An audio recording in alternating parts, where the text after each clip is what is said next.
মানুষ যখন দুঃখে ভেঙে পড়ে, যখন সব দরজা বন্ধ হয়ে যায়, তখনও একটি দরজা সব সময় খোলা থাকে, আল্লাহর দরজা। সেই দরজায় কড়া নাড়ার মাধ্যমই হল দোয়া। দোয়া কেবল কিছু বাক্য নয়, এটি হল হৃদয়ের গভীর থেকে আল্লাহর প্রতি আহ্বান। রাসূল সাল্লাল্লাহু আলাইহি ওয়াসাল্লাম বলেছেন, দোয়া হল ইবাদতের প্রাণ।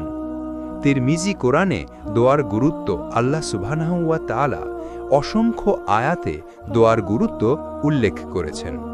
আল্লাহর প্রতিশ্রুতি, তোমরা আমাকে ডাকো, আমি তোমাদের ডাকে সাড়া দেব। সূরা গাফির ৬০। দোয়া হলো আল্লাহর সাথে সংলাপ। কোরআন দোয়াকে আল্লাহর সাথে সরাসরি যোগাযোগের মাধ্যম হিসাবে ব্যাখ্যা করেছে। দোয়া প্রত্যাখ্যাত হয় না। আল্লাহ কখনো দোয়া অকারণে ফেরান না, হয় তা সঙ্গে সঙ্গে কবুল করেন, নয়তো অন্য কোনো বিপদ থেকে রক্ষা করেন, অথবা আখিরাতে প্রতিদান দেন। হাদিসে দোয়ার মাহাত্ম্য, মুমিনের অস্ত্র। রাসূল সাল্লাল্লাহু আলাইহি ওয়াসাল্লাম বলেছেন, দোয়া হলো মুমিনের অস্ত্র, দ্বীনের স্তম্ভ এবং আসমান জমিনের আলো। হাকিম তিনি আরও বলেছেন, আল্লাহর কাছে সবচেয়ে সম্মানিত কাজ হলো দোয়া। তিরমিজি দোয়া বিপদকে দূর করে। রাসূল সাল্লাল্লাহু আলাইহি ওয়াসাল্লাম বলেছেন, কদর এবং দোয়া একে অপরের সাথে লড়াই করে। কদর নেমে এলে দোয়া তা ঠিকিয়ে দেয়। দোয়ার বৈশিষ্ট্য, সরাসরি আল্লাহর সাথে যোগাযোগ, কোনো মাধ্যম ছাড়াই বান্দা তার রবের সাথে কথা বলে। অন্তরের গভীরতা প্রকাশ, দোয়াতে মানুষের অন্তরের সত্যিকারের অবস্থা প্রকাশ পায়। আশা ও আস্থা বৃদ্ধি, যে দোয়া করে সে আল্লাহর প্রতি ভরসা রাখে। দোয়ার মাধ্যমে পরিবর্তন, আত্মশুদ্ধি, দোয়া মানুষকে নরম করে, অহংকার ভেঙে দেয়, সাহস যোগায়। দোয়া কঠিন সময় ধৈর্যের শক্তি দেয়। আল্লাহর দয়া আহরণ, দোয়া আল্লাহর রহমতকে টেনে আনে। নবী রাসূলদের দোয়ার শিক্ষা, ইউনুস আলাইহি ওয়াসাল্লাম, লা ইলাহা ইল্লা আনতা সুবহানাকা ইন্নী কুনতুম মিনাজ জালিমিন। হে আল্লাহ, তুমি ছাড়া আর কোনো উপাস্য নেই, আমি জালিমদের অন্তর্ভুক্ত। এই দোয়া তাকে মাছের পেট থেকে রক্ষা করেছিল। ইব্রাহিম আলাইহি ওয়াসাল্লাম তিনি দোয়া করেছিলেন, হে আমার রব, এই শহরকে নিরাপদ করো এবং আমাকে এবং আমার সন্তানদেরকে মূর্তি পূজা থেকে বাঁচাও। মুহাম্মদ সাল্লাল্লাহু আলাইহি ওয়াসাল্লাম তিনি সর্বদাই দোয়া করতেন, হে আল্লাহ, তুমি আমার অন্তরকে তোমার দ্বীনের উপর দৃঢ় রাখো। দোয়া না করার ক্ষতি, রাসূল সাল্লাল্লাহু আলাইহি ওয়াসাল্লাম বলেছেন, যে দোয়া করে না আল্লাহ তার উপর রাগান্বিত হন। তিরমিজি। অর্থাৎ দোয়া না করা মানে হলো আল্লাহ কাছে চাওয়ার দরজা বন্ধ করে দেওয়া। বাস্তব শিক্ষা, একজন ছাত্র পরীক্ষার আগে দোয়া করলে তার অন্তরে শান্তি আসে। একজন মা সন্তানের জন্য দোয়া করলে সন্তানের জীবনে বরকত আছে। একজন গুনাহগার মানুষ আন্তরিক তওবার দোয়া করলে আল্লাহ তাকে নতুন জীবন দান করেন। দোয়ার সময় ও আদব, নামাজের পর, রাতে তাহাজ্জুদের সময়, রোজার সময়, বৃষ্টির সময়। দোয়া করার সময় হাত উঠানো, আন্তরিক হওয়া, বারবার চাওয়া, এসব হলো আদব। দোয়া মুমিনের পরিচয়। দোয়া ছাড়া মুমিন অপূর্ণ। দোয়া তার ঈমানকে শক্তিশালী করে, আত্মাকে পবিত্র করে এবং জীবনের প্রতিটি ক্ষেত্রে আলো ছড়ায়। দোয়া হলো মানুষের জন্যে সবচেয়ে বড় শক্তি। কোরআন ও হাদিস আমাদের শিক্ষা দেয়, যে মানুষ দোয়া করে সে কখনো একা নয়, তার পাশে থাকেন সর্বশক্তিমান আল্লাহ। তাওহীদ মানে হলো আল্লাহর একত্বে বিশ্বাস এবং শুধুমাত্র তারই ইবাদত করা। আর দোয়া হলো সেই তাওহীদের জীবন্ত প্রকাশ।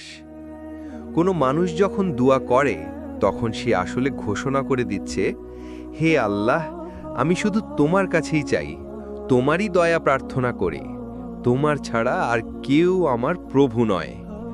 রাসূল সাল্লাল্লাহু আলাইহি ওয়াসাল্লাম বলেছেন, দোয়া হলো ইবাদত, অর্থাৎ দোয়া করা মানেই হলো তাওহীদের ঘোষণা দেওয়া। দোয়া তাওহীদের মূল অংশ। তাওহীদের দুটি বড় দিক আছে, তাওহীদুল উলুহিয়া, ইবাদতে একত্ব, তাওহীদুল রুবুহিয়া, প্রভুত্বে একত্ব। দোয়া উভয় অংশের সাথেই যুক্ত। যখন কেউ দোয়া করে তখন সে স্বীকার করছে যে আল্লাহই একমাত্র দাতা, রিজিক দাতা ও বিপদ মুক্তির মালিক। এটি রুবুহিয়া। আবার সে যখন আল্লাহকে ডাকে তখন ইবাদত হিসাবে শুধুমাত্র আল্লাহকেই আহ্বান করছে, এটি উলুহিয়া। কুরআনে দোয়া ও তাওহীদ। আল্লাহ বলেছেন, তোমার প্রতিপালক বলেছেন, তোমরা আমাকে ডাকো, আমি তোমাদের ডাকে সাড়া দেব। যারা অহংকার বশত আমাকে ডাকবে না তারা অপমানিত হয়ে জাহান্নামে প্রবেশ করবে। সূরা গাফির বা ৬০। এখানে স্পষ্ট বলা হয়েছে দোয়া না করা মানে অহংকার করা, আর তা তাওহীদের বিপরীত। আরেক আয়াতে আল্লাহ বলেন, তাদেরকে বলো, আল্লাহ ছাড়া তোমরা যাদের ডাকছো তারা কিছুই করতে পারবে না, তারা এমনকি একটি মাছির মতো সৃষ্টি করতে পারবে না। সূরা হজ ৭৩। অর্থাৎ অন্য কাউকে ডাকা মানেই শিরক। হাদিসে দোয়া ও তাওহীদ। রাসূল সাল্লাল্লাহু আলাইহি ওয়াসাল্লাম বলেছেন, যখন তুমি চাও আল্লাহর কাছে চাইবে, যখন সাহায্য চাইবে আল্লাহর কাছেই চাইবে। এই হাদিস সরাসরি আমাদের শেখায় দোয়া তাওহীদের মূল ভিত্তি। দোয়া ও শিরক। যদি কেউ আল্লাহ ছাড়া অন্যের কাছে দোয়া করে তবে তা তাওহীদের বিরোধিতা এবং শিরক। যেমন কবরবাসীদের ডাকা, ফেরেশতাদের বা অলিদের কাছে সাহায্য চাওয়া, এসব ইসলাম অনুমোদন করে না। আল্লাহ বলেন, যে ব্যক্তি আল্লাহ ছাড়া অন্য কাউকে ডাকে যার জন্য কোনো প্রমাণ নেই, তার হিসাব শুধু তার রবের কাছে। নিশ্চয়ই কাফেররা সফল হবে না। সূরা মুমিনুন ১১৭। দোয়া ও আল্লাহর নৈকট্য। তাওহীদ মানে কেবল বিশ্বাস নয়, বরং আল্লাহর কাছে ঘনিষ্ঠ হওয়া। দোয়া সেই ঘনিষ্ঠতার মাধ্যম। আল্লাহ বলেছেন, আমি আমার বান্দার খুব নিকটবর্তী, যখন সে আমাকে ডাকে আমি তার ডাকে সাড়া দেই। সূরা বাকারা ১৮৬। এখানে দোয়া ও আল্লাহর নৈকট্যের সরাসরি সম্পর্ক বোঝানো হয়েছে। সাহাবীদের জীবনে দোয়া ও তাওহীদ। উমর ইবনে খাত্তাব রাদিয়াল্লাহু আনহু, তিনি যুদ্ধের সময় আল্লাহর কাছে দোয়া করতেন, হে আল্লাহ, তুমি আমাদের সাহায্য করো, কারণ তুমি ছাড়া আর কেউ সাহায্য করতে সক্ষম নও। আবু বকর রাদিয়াল্লাহু আনহু, তিনি সব সময় দোয়া করতেন, হে আল্লাহ, আমাকে কখনো আমার নফসের উপর নির্ভরশীল করো না। তাদের দোয়া প্রমাণ করে তাওহীদ মানে কেবল মুখে বলা নয়, বরং জীবনে আল্লাহর উপর ভরসা করা। দোয়া ও হৃদয়ের বিশুদ্ধতা। তাওহীদ মানে হলো অন্তরের খাঁটি বিশ্বাস। দোয়া সেই অন্তরকে আল্লাহর সাথে জুড়ে দেয়। যে দোয়া করে সে আসলে আল্লাহর সাথে সম্পর্ককে দৃঢ় করে। বাস্তব শিক্ষা। একজন মানুষ যখন চাকরির জন্য দোয়া করে তখন সে আসলে স্বীকার করছে যে রিজিক দাতা কেবল আল্লাহ। একজন অসুস্থ মানুষ যখন দোয়া করে তখন সে মানছে যে প্রকৃত শিফাদাতা কেবল আল্লাহ। একজন অভিভাবক সন্তানের জন্য দোয়া করলে আসলে বলছে সন্তানকে সঠিক পথে পরিচালিত করার ক্ষমতা কেবল আল্লাহ। দোয়া ও তাওহীদ জীবনের আলো। যদি দোয়া থাকে তাহলে তাওহীদ জীবন্ত থাকে, যদি দোয়া না থাকে তাহলে তাওহীদ দুর্বল হয়ে পড়ে। এই কারণেই দোয়া হলো তাওহীদের নিদর্শন এবং মুমিনের পরিচয়। দোয়া হলো তাওহীদের চাবিকাঠি। আল্লাহ ছাড়া আর কারো কাছে দোয়া করা যায় না। এটাই ইসলামের মূল শিক্ষা। যে বান্দা দোয়া করে সে আল্লাহর সাথে তার সম্পর্ককে নবায়ন করে। তাই দোয়া শুধু ইবাদত নয়, এটি হলো তাওহীদের জীবন্ত প্রমাণ। আল্লাহ তাআলা তার প্রিয় বান্দাদের, নবী ও রাসূলদের জীবনকে আমাদের জন্য আদর্শ হিসেবে পাঠিয়েছেন। তাদের দোয়া শুধু শব্দ নয়, বরং ঈমান, তাওহীদ, ধৈর্য ও আল্লাহর প্রতি ভরসার জীবন্ত শিক্ষা। কোরআনে অসংখ্য দোয়া এসেছে যা নবী রাসূলগণ করেছেন। এসব দোয়া আমাদের শেখায় কিভাবে কষ্টের সময়, বিপদের মুহূর্তে এবং সুখের প্রাচুর্যে আল্লাহর দিকে ফিরে যেতে হয়। ১. আদম আলাইহি এর দোয়া, তওবার শিক্ষা। প্রথম নবী আদম আলাইহি ভুল করেছিলেন, কিন্তু তিনি আল্লাহর কাছে তওবার দোয়া করেছিলেন। হে আমাদের রব, আমরা নিজেদের প্রতি জুলুম করেছি। তুমি যদি আমাদের ক্ষমা না করো এবং দয়া না করো, তবে আমরা অবশ্যই ক্ষতিগ্রস্তদের অন্তর্ভুক্ত হব। সূরা আরাফের 23। শিক্ষা: যখনই গুনাহ করি সঙ্গে সঙ্গে দোয়া করি ক্ষমা চাইতে হবে। 2. নূহ আলাইহির দোয়া, ধৈর্যের প্রতীক। নূহ আলাইহি দীর্ঘ 950 বছর দাওয়াত দিয়ে মানুষকে আল্লাহর পথে ডেকেছিলেন। তিনি আল্লাহর কাছে দোয়া করেছিলেন, হে আমার রব, আমাকে, আমার পিতামাতাকে এবং যে মুমিন আমার ঘরে প্রবেশ করবে তাকেও ক্ষমা করো। সূরা নূহের 28। শিক্ষা: দাওয়াতের কাজ করতে গিয়ে কষ্ট আসবেই, তখন দোয়াই হলো শক্তি। 3. ইব্রাহিম আলাইহির দোয়া, তাওহীদের রক্ষক। ইব্রাহিম আলাইহির জীবনে অনেক দোয়া আছে, তার মধ্যে কয়েকটি হল: সন্তানদের জন্য দোয়া, হে আমার রব, আমাকে ও আমার সন্তানদেরকে নামাজ কায়েমকারীদের অন্তর্ভুক্ত করো। সূরা ইব্রাহিমের 40। শহরের নিরাপত্তার জন্য দোয়া, হে আমার রব, এই শহরকে নিরাপদ করো। সূরা বাকারার 126। শিক্ষা: দোয়া শুধু নিজের জন্য নয়, সন্তান ও সমাজের জন্যও করতে হবে। 4. ইউনুস আলাইহির দোয়া, কষ্টে মুক্তির রহস্য। ইউনুস আলাইহি মাছের পেটে বন্দী ছিলেন, তখন তিনি দোয়া করেছিলেন, লা ইলাহা ইল্লা আনতা সুবহানাকা ইন্নী কুনতু মিনাজ জালিমিন। সূরা আম্বিয়ায়ের 87। রাসূল সাল্লাল্লাহু আলাইহি ওয়াসাল্লাম বলেছেন, যে কোনো মুসলিম এই দোয়া করে আল্লাহ তার দুঃখ দূর করেন। তিরমিজি। শিক্ষা: বিপদের সময় আল্লাহর প্রশংসা ও নিজের ভুল স্বীকার করে দোয়া করতে হবে। 5. মুসা আলাইহির দোয়া, সাহস ও শক্তির দোয়া। ফেরাউনের সামনে দাঁড়িয়ে মুসা আলাইহি বলেছিলেন, হে আমার রব, আমার বক্ষ প্রসারিত করে দাও, আমার কাজ সহজ করে দাও, আমার জিহ্বার জট খুলে দাও, যাতে তারা আমার কথা বুঝতে পারে। সূরা তহায়ের 25-28। শিক্ষা: কোনো কঠিন কাজে নামার আগে দোয়া করতে হবে। 6. জাকারিয়া আলাইহির দোয়া, নিঃসন্তানদের আশার আলো।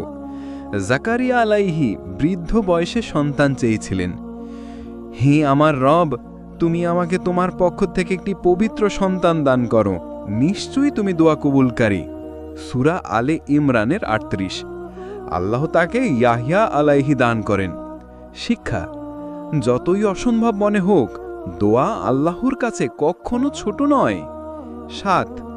ঈসা আলাইহির দোয়া, উম্মতের জন্য ভালোবাসা।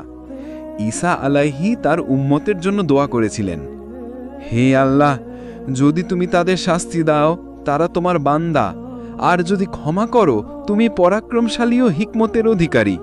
সূরা মাইদার 118।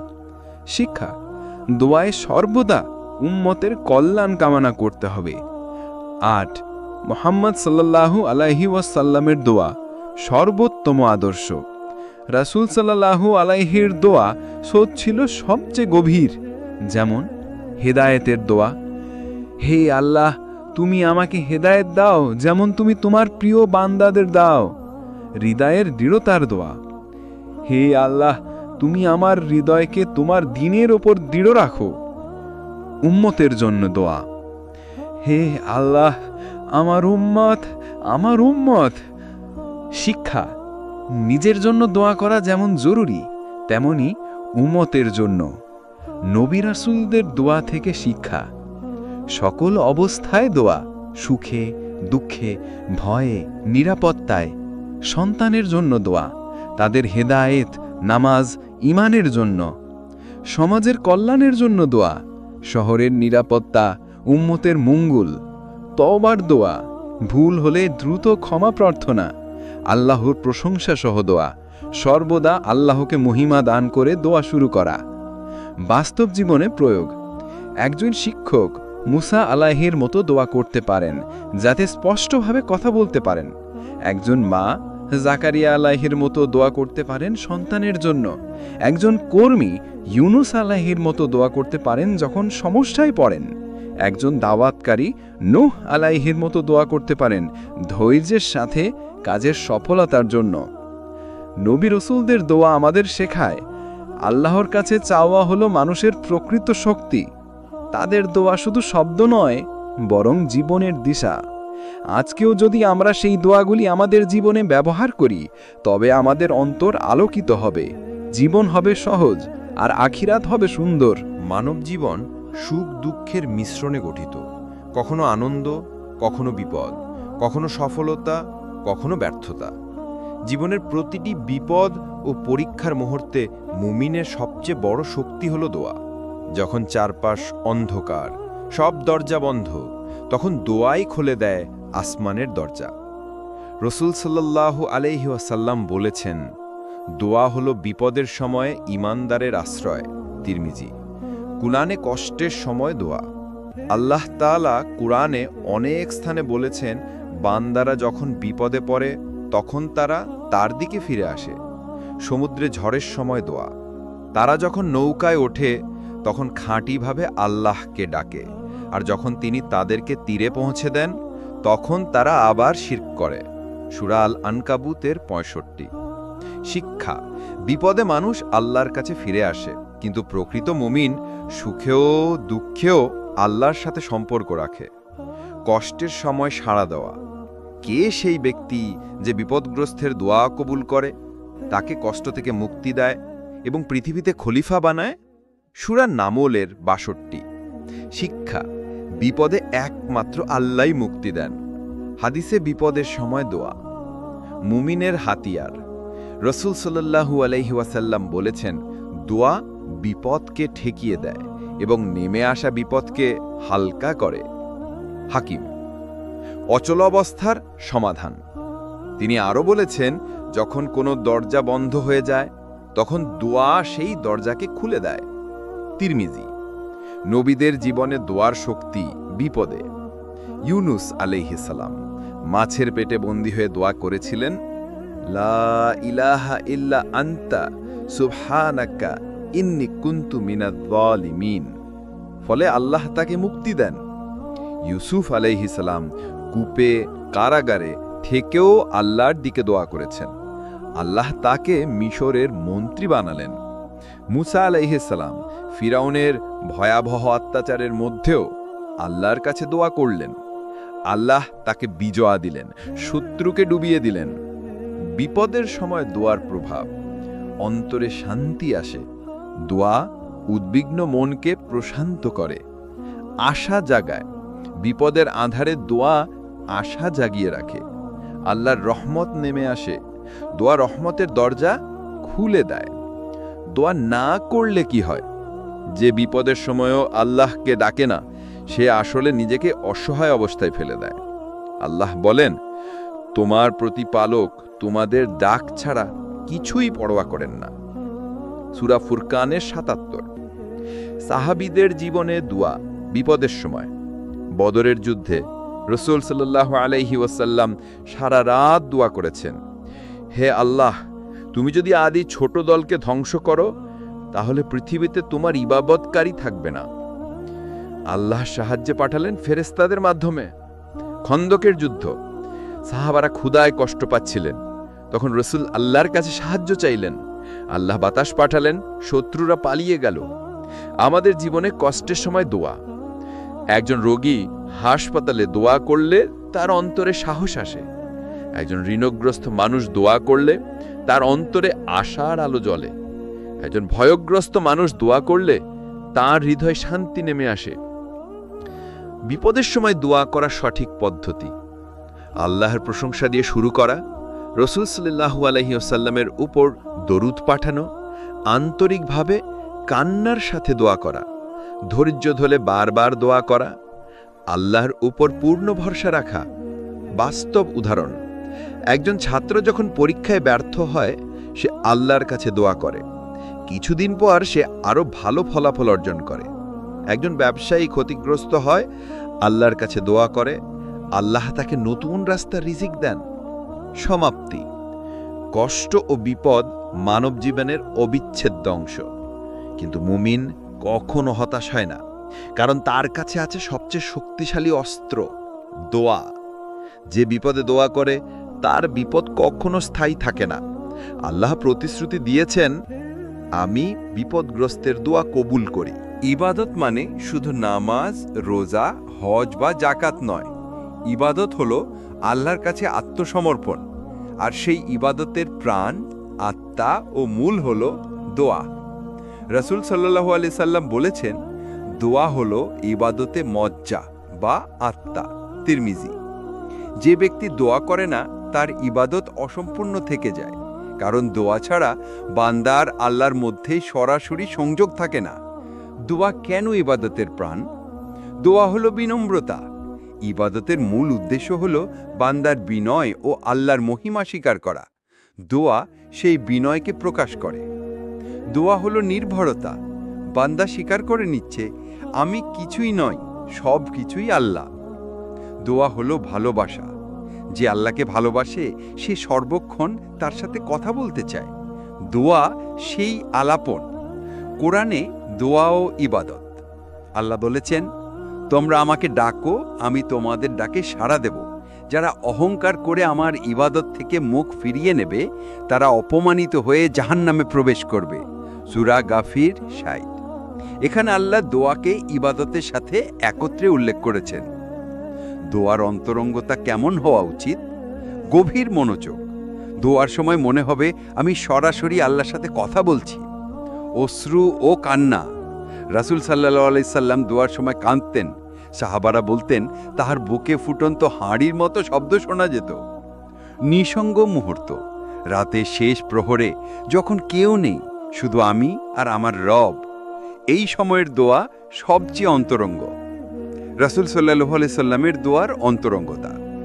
আয়েশা রাদিয়াল্লাহু তাআলা বলেন, রাসূল সাল্লাল্লাহু আলাইহি সাল্লাম রাতভর দাঁড়িয়ে দোয়া করতেন।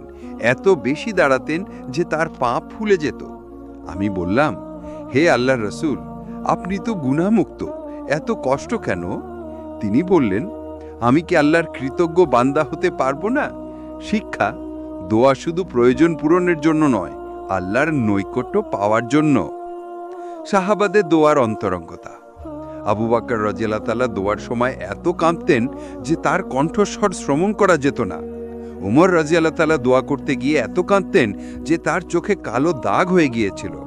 আলী রাদিয়াল্লাহু তাআলা বলতেন, দোয়া হলো আমার অন্তরের স্বস্তি।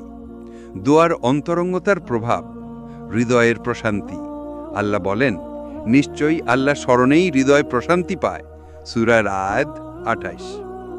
পাপ থেকে দূরে থাকা।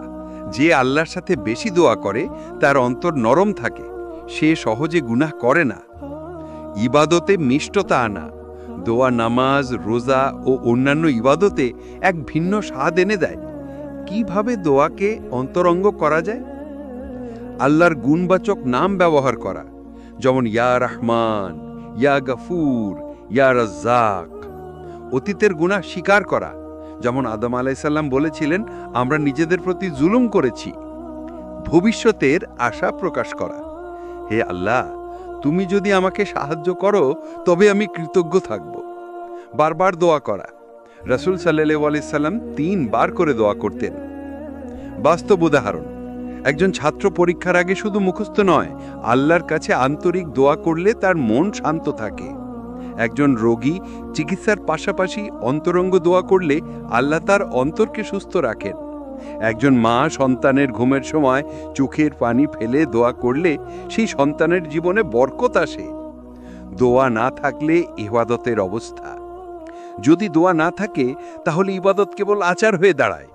নামাজ হবে শুধু দেহের নড়াচড়া, রোজা হবে শুধু ক্ষুধা তৃষ্ণা, কিন্তু দোয়া থাকলে সেই ইবাদত জীবন্ত হয়ে ওঠে।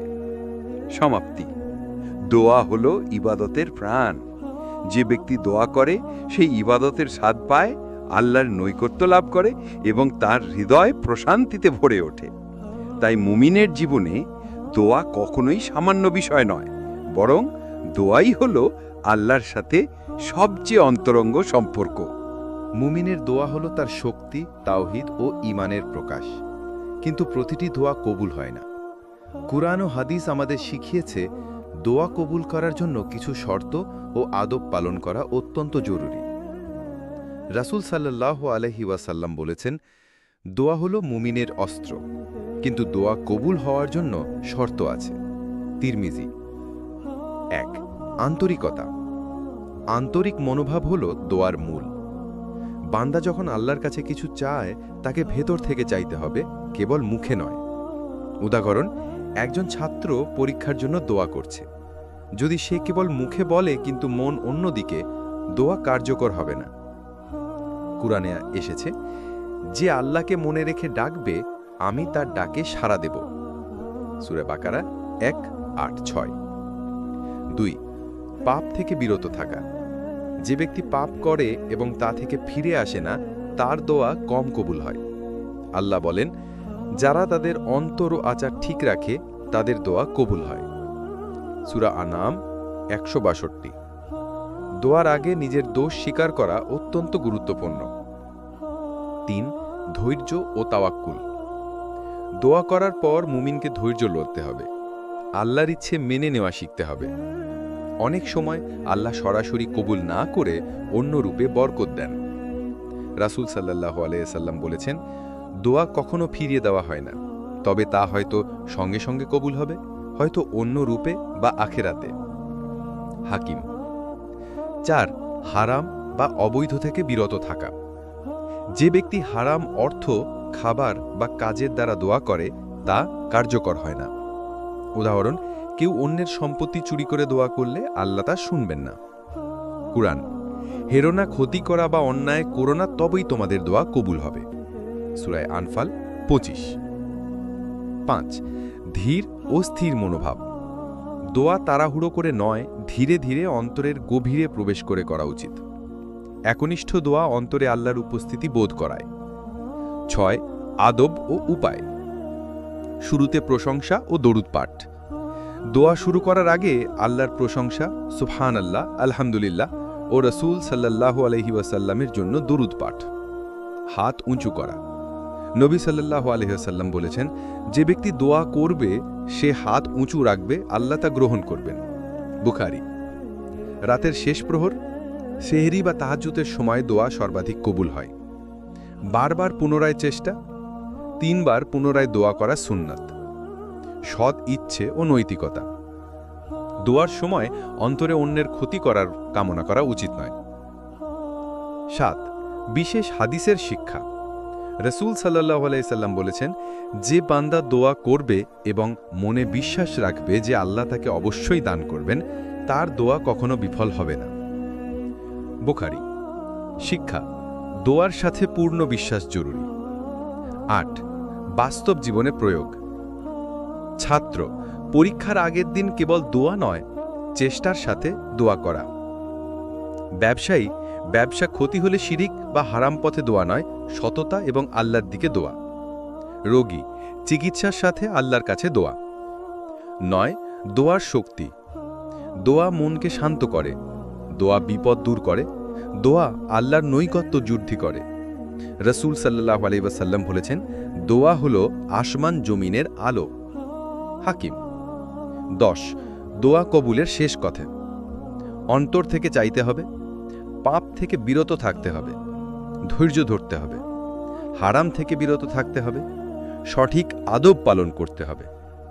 যদি এই শর্তগুলি মেনে দোয়া করা হয়, আল্লাহ তা অবশ্যই কবুল করবেন। দোয়া কবুল হওয়ার শর্ত ও আদব মেনে চলা মুমিনের জন্য অত্যন্ত গুরুত্বপূর্ণ। যে বান্দা এই শর্তগুলো অনুসরণ করে, সে কেবল নিজের জীবনকে আলোকিত করে না, বরং আখেরাতেও প্রশান্তি লাভ করে। দোয়া হলো মুমিনের শক্তি, সান্ত্বনা এবং আল্লাহর সঙ্গে জীবনের অন্তরঙ্গ সংযোগ। রাতের শেষ প্রহর হল মুমিনের জন্য বিশেষ সময়। নামাজের পরে যখন চারপাশ নিঃশব্দ, তখন আল্লাহর সঙ্গে সরাসরি আলাপন করা যায়। নবী সাল্লাল্লাহু আলাইহি ওয়াসাল্লাম বলেছেন, রাতের শেষ প্রহরে আমার বান্দারা আল্লাহর কাছে দোয়া করবে, আমি তাদের ডাকে অবশ্যই সাড়া দেব। বুখারী, মুসলিম। এই সময়কে বলা হয় লাইলাতুল খুশু বা অন্তরঙ্গ রাতের মুহূর্ত, যেখানে দোয়ার প্রভাব সর্বাধিক। রাতের শেষ প্রহরে দোয়ার গুরুত্ব, কল্পনা ও বাস্তবতার মিলন। রাতের নীরবতায় মন আল্লাহর প্রতি নিবদ্ধ হয়। আল্লাহর নৈকট্য, আল্লাহ এই সময় বান্দার কাছে বেশি নিকটবর্তী। কোরআন। আমি আমার বান্দার কাছে তাদের রাতে সবচেয়ে নিকটবর্তী থাকি। সূরা আদ-দুখান 20। গোপন দোয়ার কবুল। রাতের শেষ প্রহরে করা দোয়া গোপন হলেও আল্লাহ তা কবুল করেন। নবী সাল্লাল্লাহু আলাইহি ওয়াসাল্লাম ও সাহাবাদের অভ্যাস। রাসূল সাল্লাল্লাহু আলাইহি ওয়াসাল্লাম রাতের শেষ প্রহরে দাঁড়িয়ে দোয়া করতেন। চোখে অশ্রু, হৃদয়ে ভয় ও ভক্তি। আবু বকর রাদিয়াল্লাহু আনহু প্রায় প্রতিদিন রাতে আল্লাহর কাছে দোয়া করতেন। উমর রাদিয়াল্লাহু আনহু রাতের শেষ প্রহরে এত দোয়া করতেন যে তার পা ফুলে যেত।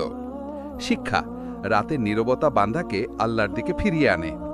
কুরআন ও হাদিসে রাতের দোয়া। সাহারা নামাজের প্রশংসা। যারা রাতের সময় নামাজ পড়ে এবং আল্লাহর রহমত চায় তাদের জন্য আল্লাহর দয়া আছে। সূরা জুমার। রাতের দোয়া কবুল হওয়া। রাসূল সাল্লাল্লাহু আলাইহি ওয়াসাল্লাম বলেছেন, যে বান্দা রাতের শেষ প্রহরে আল্লাহর কাছে দোয়া করে আল্লাহ তা অবশ্যই পূর্ণ করবেন। তিরমিজি। রাতের দোয়ার বিশেষ মুহূর্ত। নিশ্চিত সময়: সেহরির শেষ আধা ঘন্টা, ফজরের আগে কিছু মুহূর্ত। সঠিক পরিবেশ: নিঃশব্দ ঘর, কম আলো, চোখ বন্ধ করে মনকে আল্লাহর দিকে মনোনিবেশ করা। আদব ও আচরণ: হাত উঁচু রাখা, দরুদ পাঠ করা, অন্তর থেকে আবেগ প্রকাশ করা। রাতের দোয়ার প্রভাব: হৃদয়ের প্রশান্তি, মুমিনের মন শান্ত হয়, উদ্বেগ দূর হয়। পাপ থেকে রক্ষা: রাতের দোয়া অন্তরে নরম ভাব তৈরি করে। সমস্যার সমাধান: আল্লাহ রাতের দোয়াকে বিশেষভাবে গ্রহণ করেন। বাস্তবতা হন ছাত্র: পরীক্ষার আগে রাতে দোয়া করলে মন শান্ত থাকে, একাগ্রতা বৃদ্ধি পায়। রোগী: রাতের দোয়া ও নামাজ রোগীকে মানসিক শক্তি দেয়। কর্মী: ব্যবসায় ক্ষতি হলে রাতের দোয়া সম্ভাব্য সমাধান আনে। নবী সাল্লাল্লাহু আলাইহি ওয়াসাল্লামের দোয়ার রহস্য। নবী সাল্লাল্লাহু আলাইহি ওয়াসাল্লাম রাতে দোয়া করতেন। চোখে অশ্রু, কণ্ঠে নরম সুর। সাহাবারা দেখতেন রাতের দোয়া কত গভীর। তিনি দোয়া করতেন শুধুমাত্র নিজের জন্য নয়, উম্মতের জন্য। শিক্ষা: দোয়া শুধু চাওয়া নয়, অন্তরের আলাপন ও ইবাদতের প্রাণ। দোয়ার পদ্ধতি রাতের শেষ প্রহরে: প্রশংসা দিয়ে শুরু করা, সুবহানাল্লাহ, আলহামদুলিল্লাহ, আল্লাহু আকবার। দরুদ পাঠ করা, নবী সাল্লাল্লাহু আলাইহি ওয়াসাল্লামের জন্য দরুদ পাঠ করা। আন্তরিক আবেগ: কান্না বা অন্তরের অনুভূতি প্রকাশ করা। আশা ও বিশ্বাস: আল্লাহর প্রতি পূর্ণ বিশ্বাস থাকা। সমস্ত প্রার্থনা শেষে ধন্যবাদ, আল্লাহর কৃতজ্ঞতা প্রকাশ করা। রাতে দোয়া না করার ক্ষতি: যে ব্যক্তি রাতের শেষ প্রহরে দোয়া করে না সে একটি বড় সুযোগ হারায়, আল্লাহর নৈকট্য অর্জনের সুযোগ। নবী সাল্লাল্লাহু আলাইহি ওয়াসাল্লাম বলেছেন, যে রাতে আল্লাহর দিকে ফিরে না যায় তার অন্তর কঠিন হয়। হাকিম। রাতে শেষ প্রহরের দোয়া হলো মুমিনের শক্তি, প্রশান্তি ও আস্থা। যে ব্যক্তি রাতের শেষ প্রহরে আল্লাহর কাছে নিজের অন্তর খুলে দেয় সে জীবনের প্রতিটি বিপদ ও দুঃখের মুহূর্তে সাহসী হয়। রাতের দোয়া শুধু আল্লাহর কাছে আবদার নয়, এটি হলো মুমিনের অন্তরঙ্গ আলাপন ও ইবাদতের প্রাণ। মুমিনের জীবনের সবচেয়ে বড় দায়িত্ব হল পরিবারকে সঠিক পথে পরিচালিত করা। পরিবার, সন্তানের ভবিষ্যৎ এবং সম্পর্কের সুস্থতা রক্ষা করার জন্য দোয়া একটি শক্তিশালী অস্ত্র। রাসূল সাল্লাল্লাহু আলাইহি ওয়াসাল্লাম বলেছেন, যে বান্দা তার পরিবারের জন্য দোয়া করে আল্লাহ তার দোয়াকে প্রত্যাখ্যান করেন না। তিরমিজি।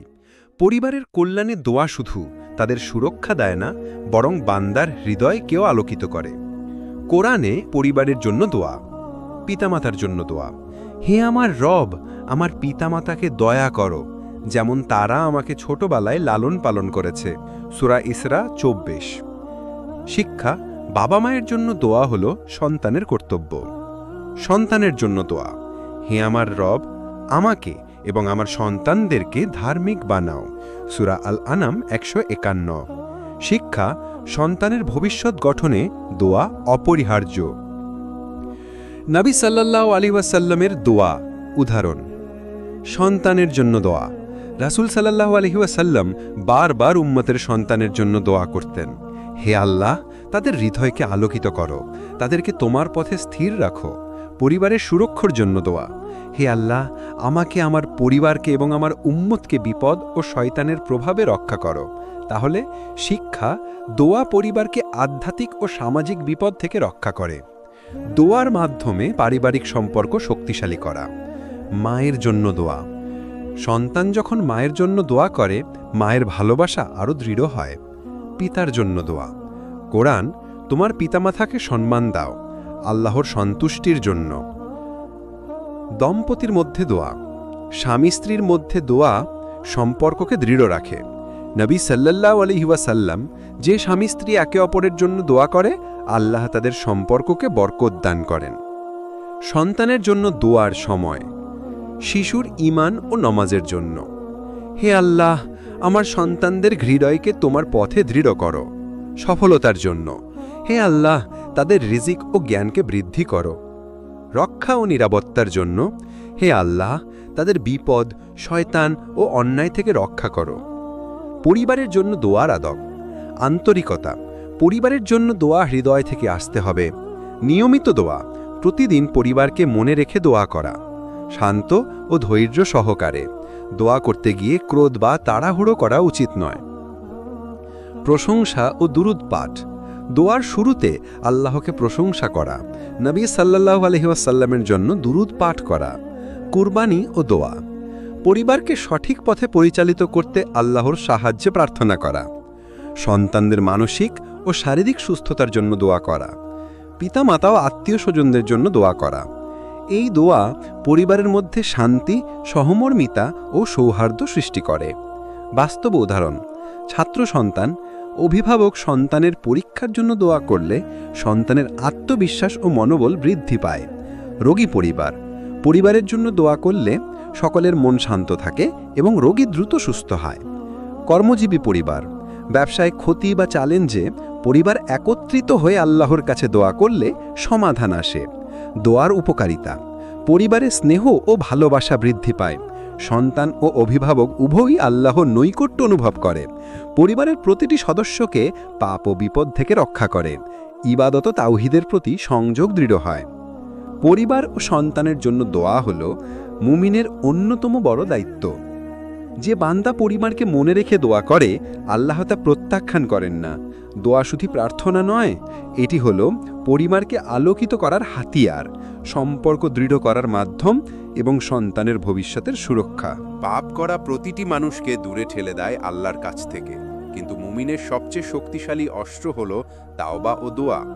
রাসূল সাল্লাল্লাহু আলাইহি ওয়াসাল্লাম বলেছেন, যে বান্দা গুনাহ করার পর তাওবা করে এবং আন্তরিক দোয়া করে, আল্লাহ তা কখনো প্রত্যাখ্যান করবেন না। তিরমিজি। দোয়া ও তাওবা একে অপরের পরিপূরক। দোয়া ব্যতীত তাওবা অসম্পূর্ণ, তাওবা ব্যতীত দোয়া কার্যকর হয় না। তাওবার সংজ্ঞা। তাওবা মানে হলো পাপ থেকে ফিরে আসা এবং আল্লাহর কাছে ক্ষমা প্রার্থনা করা। কোরআন। এমনকি যারা অনেক পাপ করলেও যদি তারা তাওবা করে এবং ঈমান আনে, আমি তাদের ক্ষমা করি। সূরা নিসার 17। শিক্ষা। তাওবা ও দোয়া আল্লাহর দয়া লাভের মূল মাধ্যম। দোয়া এবং তাওবার মিলন। পাপ স্বীকার করা। দোয়ার প্রথম ধাপ হলো নিজের ভুল ও পাপ স্বীকার করা। উদাহরণ, আদম আলাইহিস সালাম বলেছিলেন, হে আমাদের রব, আমরা নিজেদের প্রতি জুলুম করেছি, আমাদের ক্ষমা করো। সূরা আরাফ 23। আন্তরিক অনুশোচনা। দোয়া ও তাওবা অন্তর থেকে আসতে হবে, কেবল মুখের নয়। পুনরায় পাপ না করা। সত্যিকারের তাওবা মানে পাপ ত্যাগ করা। নবী সাল্লাল্লাহু আলাইহি ওয়াসাল্লাম বলেছেন, যে ব্যক্তি পাপ করে এবং সে পুনরায় তা করে না, আল্লাহ তা ক্ষমা করেন। বুখারী। কোরআনে দোয়া ও তাওবার সংযোগ। তাওবার সঙ্গে দোয়া। আমার বান্দারা যখন আমাকে ডাকে, আমি তাদের ডাকে সাড়া দিই। যারা পাপ করলেও আমার কাছে ফিরে আসে, আমি তাদের ক্ষমা করি। সূরা আল ফুরকানের 70। পাপ থেকে মুক্তির জন্য দোয়া। দোয়া এবং তাওবা একসাথে করা হলে আল্লাহ বান্দাকে নতুন জীবন দান করেন। নবীদের দোয়া ও তাওবার উদাহরণ। আদম আলাইহিস সালাম। প্রথম পাপের পর তিনি আল্লাহর কাছে দোয়া ও তাওবা করেছিলেন, আল্লাহ তাকে ক্ষমা দিয়েছেন।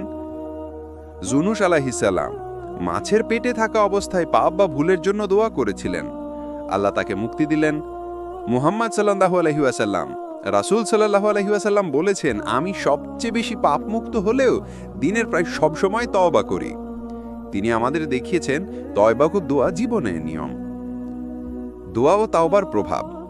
হৃদয় শুদ্ধ করা। দোয়া ও তাওবা মানুষের অন্তরকে আলোকিত করে।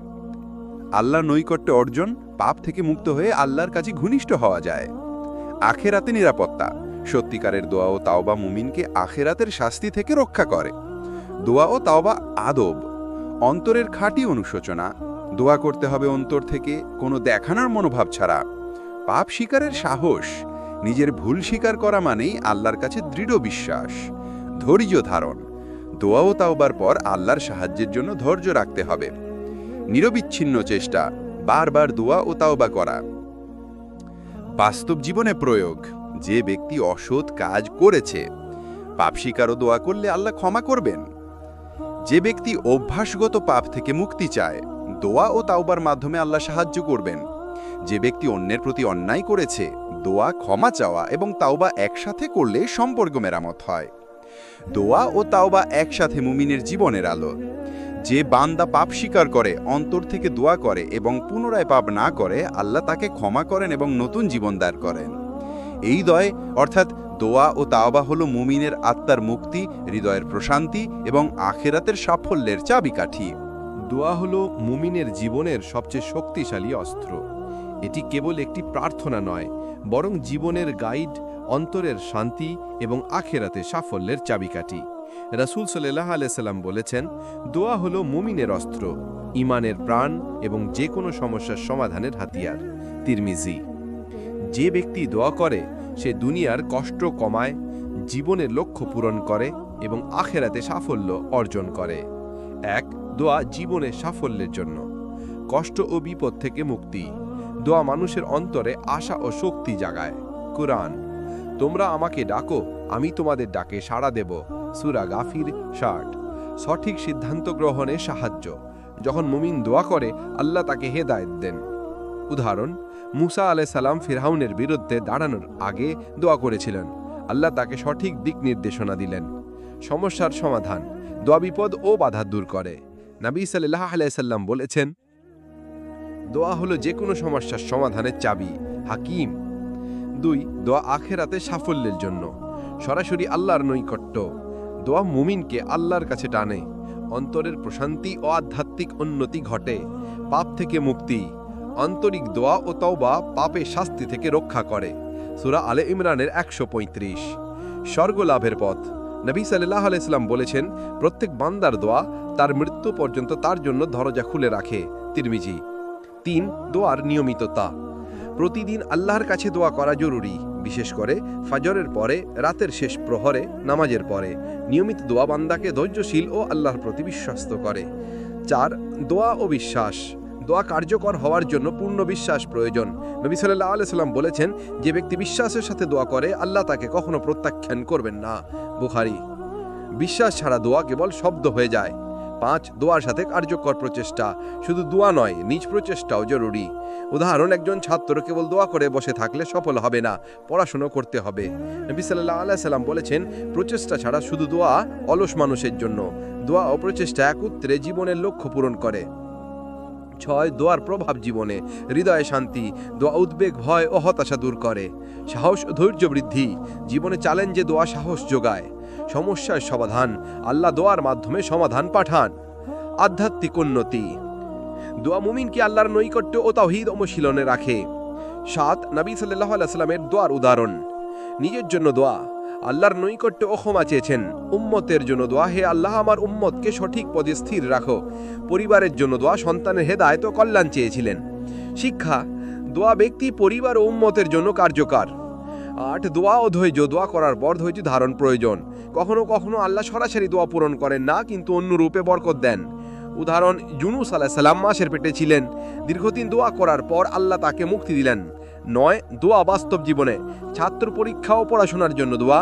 ব্যবসায়ী রিজিক ও ব্যবসার জন্য দোয়া। পরিবার, সন্তান, পিতামাতা ও সম্পর্কের জন্য দোয়া। স্বাস্থ্য, রোগের সময় দোয়া। প্রতিটি ক্ষেত্রে দোয়া জীবন ও আখিরাতে সাফল্যের চাবিকাঠি। 10. সমাপ্তি। দোয়া হলো মুমিনের জীবনের প্রাণ ও অস্ত্র। এটি জীবনকে আলোকিত করে, হৃদয়কে শান্ত করে, দুঃখ ও সমস্যার সমাধান দেয় এবং আখিরাতের পথ প্রদর্শন। যে বান্দা নিয়মিত দোয়া করে, আন্তরিকভাবে চায় এবং পরিচেষ্টা করে, আল্লাহ তাকে দুনিয়া ও আখিরাতে সফল করে দেন। সর্বোত্তম দোয়া হলো অন্তরের আলাপন, বিশ্বাসের সঙ্গে এবং সৎ প্রচেষ্টার সাথে। দোয়া জীবনের চাবিকাঠি, ইবাদতের প্রাণ এবং আখিরাতের সফলতার